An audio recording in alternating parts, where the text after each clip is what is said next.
공인회계사회가 추천하는 각 분야 전문 공인회계사들이 전해드립니다. 세금 줄여주는 솔루션 코너 절세미남 절세미녀. 이번 주에도 상속증여 전문가죠. 나철호 회계사입니다. 어서 오세요. 안녕하십니까. 안녕하십니까. 나철호 회계사입니다.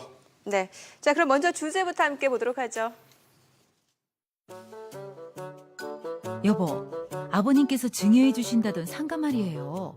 증여세가 얼마나 나올까요? 글쎄, 그런데 그걸 왜 벌써 걱정해요? 친구가 얼마 전 시가 10억 원 아파트를 증여받았는데 세금이 많이 나왔대요. 10억 원이면 증여세가 만만치 않겠네. 그래서 주택담보대출을 받아야 하나 고민하더라고요. 내가 아는 지인은 상가를 증여받았는데 증여세가 얼마 안 나왔다던데. 맞다. 그분 증여받은 상가도 꽤 비싼 상가라고 했죠? 그것도 10억 정도 되지 아마? 상가라서 세금이 적었던 건가? 우리도 만약을 대비해 여유 자금을 준비해야 하지 않을까요?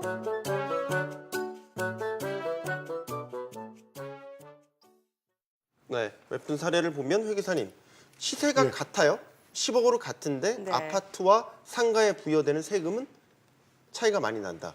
왜 그런 것이죠? 그것은 바로 재산가액 평가 때문에 그렇습니다. 재산가액 평가요. 그렇습니다. 네.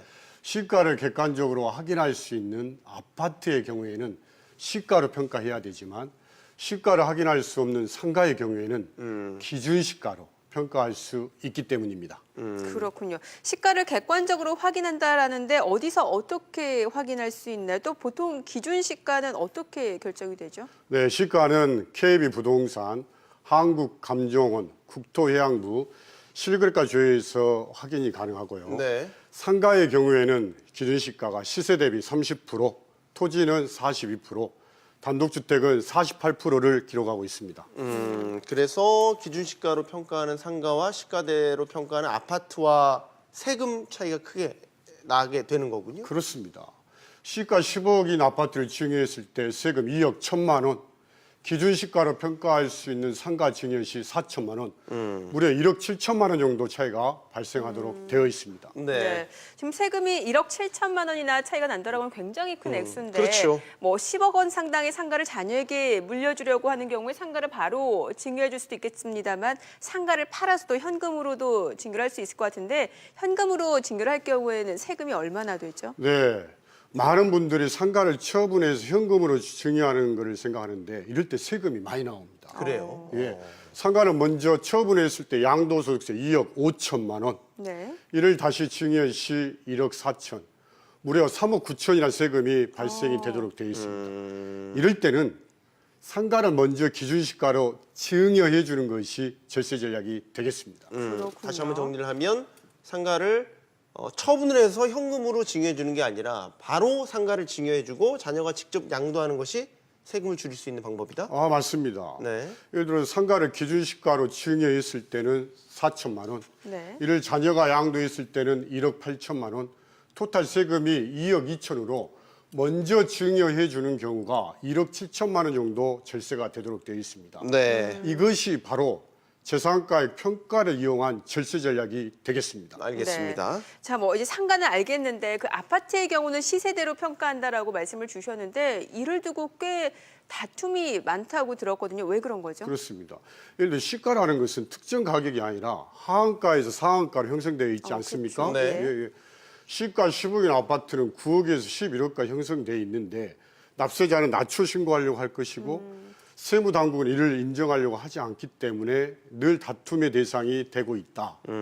예를 들어 재산가의 평가 1억이 차이가 나면 최고세율 50%가 적용이 되는 상황에서는 세금이 무려 5천만 원까지 차이가 나도록 되어 있습니다. 네. 그러니까 어떻게 보면 이제 아파트의 경우 세금 차이가 이렇게 크니까 납세자 입장에서 당연히 하한가로 신고를 해서 세금을 최대한 줄이고 싶겠죠. 그렇습니다. 네, 그래서 이제 최근에 뭐 초고가 오피스텔이나 호텔 같은 것들이 이제 고액 자산가들 사이에서 상속 증여 수단으로 인기가 많다고 하는데 이 역시도 뭐 재산가의 평가 때문이라고 볼 수 있나요? 맞습니다. 네. 초고가 오피스텔이나 호텔의 경우에도 시가를 객관적으로 확인하기 어렵기 때문에 네. 기준시가로 평가할 수 있는 장점이 있다. 더 나아가 호텔은 관광호텔업에 해당이 되어 추가적인 가업 상속 공제가 가능하기 때문에 일석이조의 효과 때문에 요즘 고액 재산가들 사이에서 인기가 아주 좋습니다. 네. 그런데 그 기준 시가로 신고할 수 있는 상가 같은 경우 이제 시세보다 낮게 신고할 수 있는 이점이 있는데도 불구하고 시가로 적극적으로 신고하는 경우가 있다고 하는데 이거는 왜 그런 거죠? 아, 이거 좋은 질문입니다. 예. 그것은 상속받은 재산을 추후에 양도했을 때 양도소득세 효과 때문에 그렇습니다. 양도 차익. 그렇습니다. 예를 들어 상속재산을 기준시가로 신고하면 기준시가가 취득가액이 될 것이고 시가로 신고하면 시가가 취득가액이 되는데 그렇죠. 자, 상속재산을 시가로 신고하는 경우에는 상속재산이 올라가서 상속세는 많이 과세가 되지만은 양도소득세는 절세가 되기 때문에 네. 그렇습니다. 그러니까 상속세, 양도소득세를 비교했을 때 양도소득세가 줄어드는 효과가 더 크기 때문에 그렇게 선택을 한다. 얼마나 줄어드는 건지. 예, 예를 들어 상속받은 토지 기준시가 6억, 시가 12억이라 가정했을 때 이를 기준시가로 신고했을 때는 상속세는 제로, 네. 양도소득세 2억 3천만 원. 근데 이를 시가로 신고했을 때는 상속세는 3천만 원, 네. 양도소득세는 제로. 어. 상속재산을 시가로 신고하는 경우가 무려 2억만큼 절세가 되도록 되어 있습니다. 네. 신고 방법에 따라서 세금이 굉장히 차이가 크게 나는데 그러니까 세금을 따질 때 어느 한 가지만 보고 신고하는 게 아닐 것 같아요. 그렇습니다. 예. 이 세금은 늘 상호 영향을 미치기 때문에 한 가지 세목을 줄이면 다른 세목이 반드시 늘어나도록 되어 있습니다.